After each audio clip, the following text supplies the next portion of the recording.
भारत अलग अलग धार्मिक मान्यताओं और सांस्कृतिक और सभ्यताओं से मिलकर तैयार किया हुआ गुलदस्ता है, जिसमें आदिवासी समुदाय सबसे खूबसूरत फूल है। अलग अलग तरह की वेशभूषा, अलग अलग तरह का खान पान, महिलाओं को बराबरी का हक इस समुदाय को अलग बनाती है। लेकिन हाल के वर्षों में आदिवासी का अधिकारों में कटौती, उनके जल जीवन और जंगल पर कब्जा किया जा रहा है। समुदाय लगातार संघर्ष कर रहा है और उनकी इस लड़ाई में बीआरएस पूरी तरह से उनके साथ कंधे से कंधा मिलाकर के खड़ी है। यह बातें बीआरएस नेता व एमएलसी के कविता ने अंतर्राष्ट्रीय आदिवासी दिवस पर अपने संबोधन में कही। सबको मेरा प्रणाम, राम राम, जोहर। हमारे सभी आदिवासी भाई बहनों को अगस्त 9 जो इंटरनेशनल आदिवासी दिवस हम सब लोग मनाते हैं, उसकी बहुत बहुत शुभकामनाएं देती हूँ। और हमारा हिंदुस्तान एक बहुत ही अच्छा गुलदस्ता है, जिस गुलदस्ते के सबसे खूबसूरत फूल हमारे आदिवासी भाई और बहन हैं, क्योंकि एक अलग तरीके का वेशभूष, एक अलग तरीके का संस्कृति, एक अपना खुद का धर्म, अपने खुद के उसूल, अपने डिफरेंट एक लाइफस्टाइल के वजह से सारे आदिवासी बहुत लोकप्रिय है। जितने भी लोग सो कॉल्ड सिटीज़ में रहते हैं, सिविलाइजेशन में रहते हैं, सभी लोग हम हमेशा सोचते रहते हैं कि जिस तरीके का फ्रीडम आदिवासी पॉपुलेशन में महिलाओं को है और जिस तरीके का एक कास्टलेस सोसाइटी आदिवासी में है, ये हम सब के लिए भी बहुत एक आइडियल तरीके का जीवन बिताने का स्टाइल है।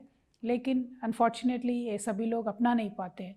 तो जो आदिवासियों का अपने आप में जो संस्कृति है, जो भाषाएं हैं, उनकी अपने खुद की सिस्टम है, इसको बचा के रखने का हम सबको भी भरपूर कोशिश करनी चाहिए। जब हिंदुस्तान आज़ादी पाया था, हिंदुस्तान में 250 से भी ज़्यादा गणराज्यों का मिलन हो गया था। सो हम सभी लोग संविधान के अभी दायरे में आते हैं और संविधान के दायरे में 5th और 6th शेड्यूल में आदिवासियों को प्रोटेक्ट करने का, आदिवासियों का इंटरेस्ट को बचा के रखने का हमने प्रावधान किया है। लेकिन अनफॉर्चुनेटली अमलावरी की जब बात आती है, जब इनको इम्प्लीमेंटेशन करने की बात आती है, तो कंसेक्यूटिव गवर्नमेंट, सारे ही सरकारें विफल रह चुकी है। एक तरीके से हमारा ज़मीन छीना गया है आदिवासियों का, जंगल के ऊपर से आदिवासियों का राइट्स धीरे धीरे घटते जा रहे हैं, जंगल खुद घट रहा है। ऐसा एक स्थिति हिंदुस्तान में आज है। लेकिन आपको इससे अलग स्थिति देखने को तेलंगाना राज्य में मिलेगा, क्योंकि तेलंगाना राज्य में हमने 2 काम किए हैं पिछले 9 साल से। जब से ये अलग एक राज्य बना है, यहाँ पे बहुत ह्यूमन एफर्ट लगा के तकरीबन 230 करोड़ का पेड़ पौधा हमने लगाया और जो जंगल थिन हो रहे थे उसको बहुत थिक बनाया। तो अल्टीमेटली 6.9% से ज़्यादा हमारे यहाँ जंगल बढ़ा है। उन्होंने कहा कि भारतीय जनता पार्टी यूसीसी कानून लाकर उनके जरिए आदिवासी और एससी समुदाय के अधिकारों को समाप्त कर देना चाहती है, लेकिन बीआरएस किसी भी हालत में ऐसा नहीं होने देगी। वह अपने आदिवासी भाई बहनों के साथ खड़ी है। उन्होंने कहा कि एक तरफ सरकार अंतर्राष्ट्रीय योग दिवस मनाती है, लेकिन अंतर्राष्ट्रीय आदिवासी दिवस नहीं मनाती। यह उसका दोहरा मापदंड हमारी समझ में नहीं आता।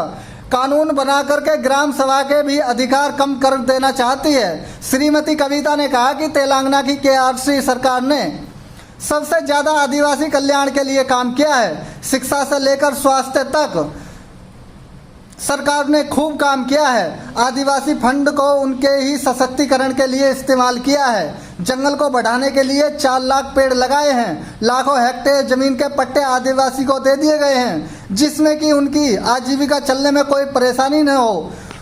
उन्होंने सभी आदिवासी समुदाय तथा संगठनों को अंतर्राष्ट्रीय आदिवासी दिवस की शुभकामनाएं देते हुए कहा कि बीआरएस और तेलंगाना की केसीआर सरकार पूरी तरह आदिवासी अधिकारों के संरक्षण के लिए प्रतिबद्ध है। ब्यूरो रिपोर्ट, सुसमित समाचार।